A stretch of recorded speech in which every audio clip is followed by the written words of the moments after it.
Salam alaikum et bienvenue à tous. Nous sommes le 24 juillet 2026 et je commence par un projet dont presque personne ne parle, mais qui pourrait rapporter à l'Algérie autant que le pétrole. 7 milliards de dollars, c'est le montant du projet phosphate de Tébessa. S'il réussit, l'Algérie pourrait devenir le géant africain des engrais, avec une source de revenus durable, indépendante du pétrole, et qui sert avant tout à nourrir les hommes. Je vais tout vous expliquer.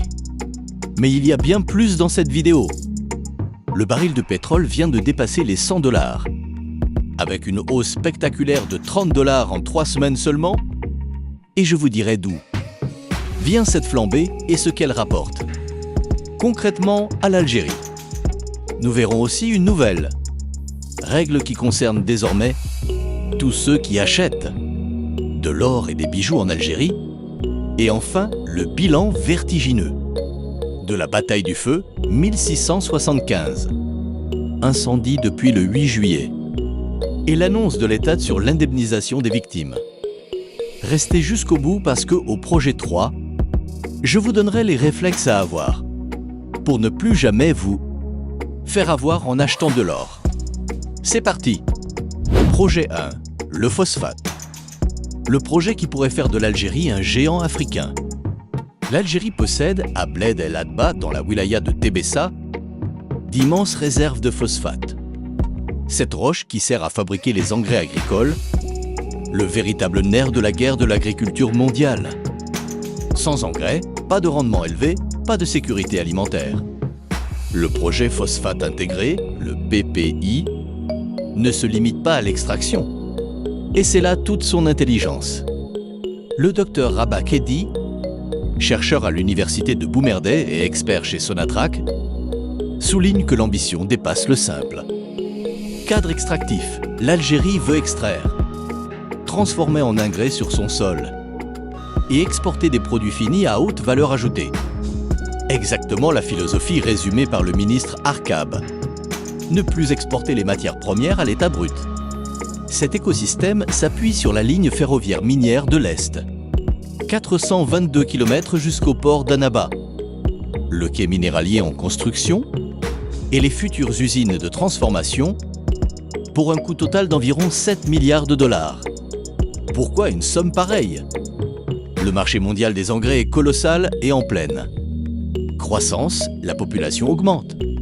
Les terres cultivables se raréfient. Et l'Afrique aura besoin de quantités massives d'engrais dans les décennies à venir. Si l'Algérie devient le grand fournisseur du continent, elle gagnera une source de revenus considérable et durable, indépendante du pétrole, et contrairement à l'or noir, le phosphate sert à nourrir les hommes. Mais l'expert reste lucide. Tout dépendra de la crédibilité du calendrier industriel et de la montée en cadence.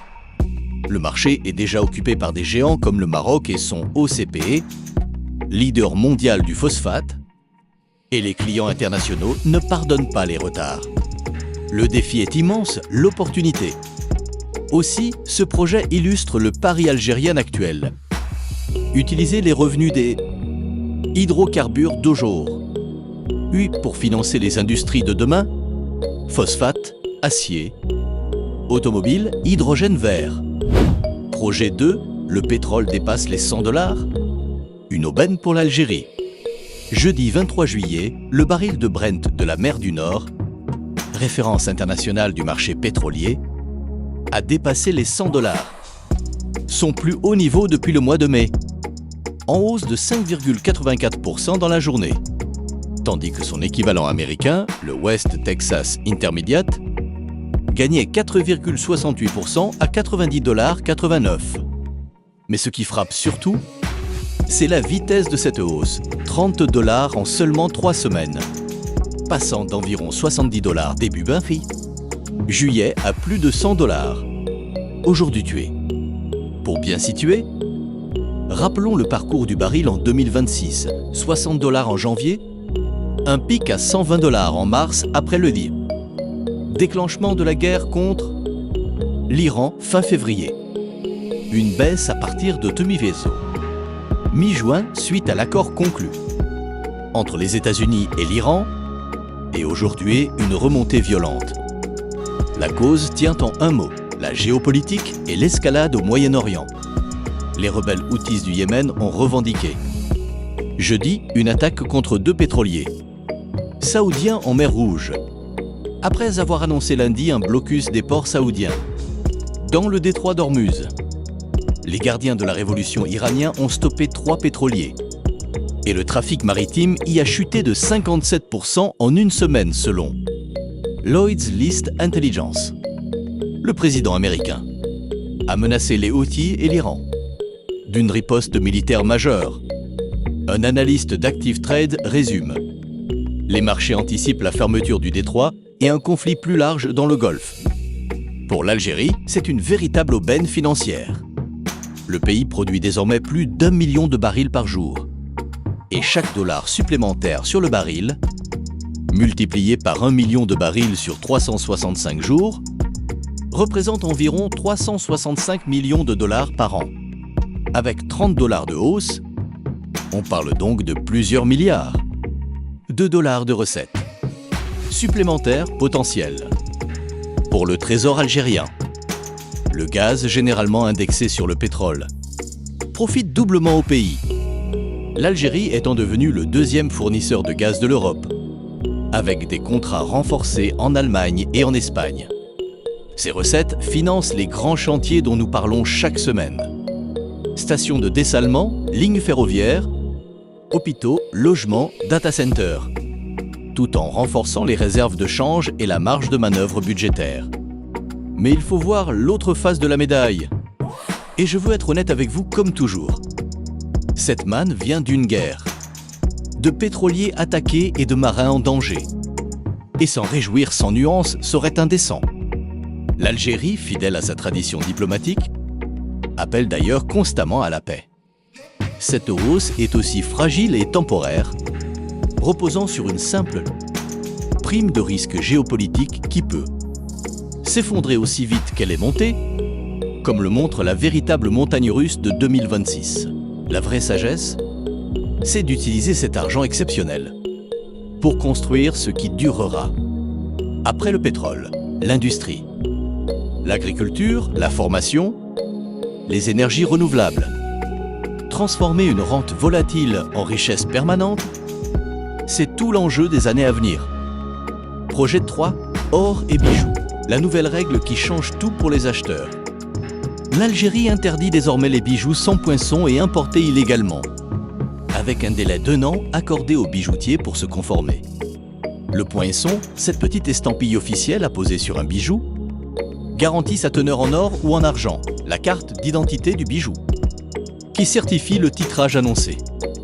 18 carats par exemple.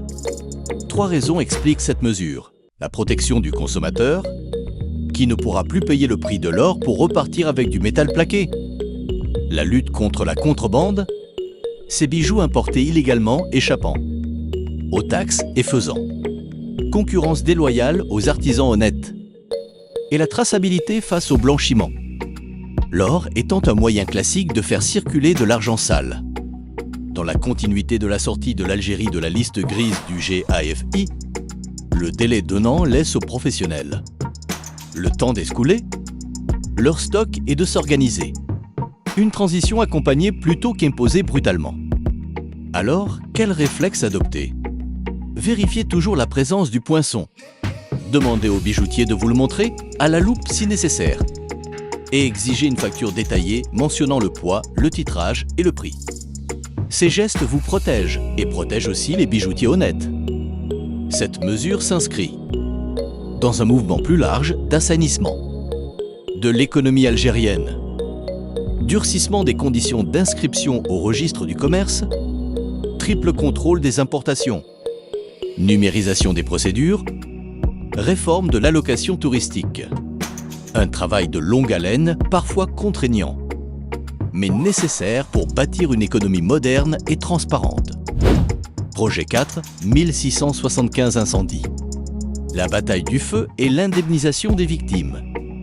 Depuis le 8 juillet, 1675 incendies ont été enregistrés en Algérie, soit en moyenne plus de 100 par jour depuis 2 semaines. Une véritable bataille sans fin selon la presse. Les pompiers ne dorment quasiment plus. Ces feux touchent particulièrement le nord-est du pays. Attisés par une combinaison redoutable, une chaleur extrême, avec des pointes à 49 degrés et des vents violents qui propagent les flammes à une vitesse folle. Un important dispositif terrestre et aérien est déployé, avec les moyens de la protection civile, des forestiers et les avions bombardiers d'eau et hélicoptères de l'armée nationale populaire. Le ministre de l'Hydraulique s'est rendu sur le terrain, notamment à Bouira, tandis qu'à Tizi Ouzou, la canicule provoque en plus des coupures de courant, ajoutant à la difficulté des habitants. Mais il y a une annonce capitale. Le ministre de l'Intérieur, Saïd Saïoud, a assuré que l'ESAT prendra en charge le recensement des pertes matérielles, précisant que cette évaluation conditionnera l'indemnisation. Maisons brûlées, vergers d'oliviers de plusieurs générations réduits en cendres, bétail et récoltes perdues. Cette méthode, recensée puis indemnisée, évite les fraudes et garantit que l'aide aille vraiment à ceux qui en ont besoin. Parallèlement, l'ESAT durcit la répression. 4 pyromanes présumés ont été placés sous mandat de dépôt et sont poursuivis devant le pôle antiterroriste pour des faits de sabotage. Le message est clair, celui qui allume un feu volontairement en mine, Algérie ne sera pas traitée comme un simple délinquant, mais comme un ennemi du pays. Je veux ici rendre hommage, une fois de plus, aux pompiers algériens, qui affrontent les flammes depuis 2 semaines, sans relâche, dans une chaleur suffocante, avec un courage remarquable. Et je répète l'appel que je fais à chaque vidéo, parce qu'il peut sauver des forêts et des vies. Ne jetez jamais un mégot par la fenêtre de votre voiture. N'allumez aucun feu ni barbecue près des zones boisées. Ne brûlez pas de déchets en cette période. Et si vous voyez un départ de feu, appelez immédiatement la protection civile au 14. Chaque minute compte. Un feu naissant peut être éteint avec un seau d'eau, alors qu'une heure plus tard, il faudra des avions. Voilà pour ce grand tour d'horizon de l'actualité algérienne en ce 24 juillet 2026. Récapitulons l'essentiel. Le projet phosphate intégré, à 7 milliards de dollars, pourrait faire de l'Algérie un acteur majeur des engrais en Afrique, à condition de respecter son calendrier industriel. Le baril de Brent a dépassé les 100 $ jeudi, son plus haut niveau depuis mai Cambou, avec une hausse spectaculaire de 30 $ en 3 semaines, due à l'escalade au Moyen-Orient et aux tensions dans le détroit d'Ormuz, une aubaine financière pour l'Algérie, mais fragile car liée à une prime de risque géopolitique. L'Algérie interdit désormais les bijoux sans poinçon et importés illégalement. Une mesure qui protège les consommateurs et l'artisanat national tout en s'inscrivant dans la lutte contre le blanchiment. Et 1675 incendies ont été enregistrés depuis le 8 juillet, dans une bataille sans fin menée par les pompiers, avec la promesse de recensement des pertes et d'une indemnisation des victimes. Se retrouve très bientôt pour continuer à suivre ensemble, avec passion et honnêteté, cette Algérie qui avance.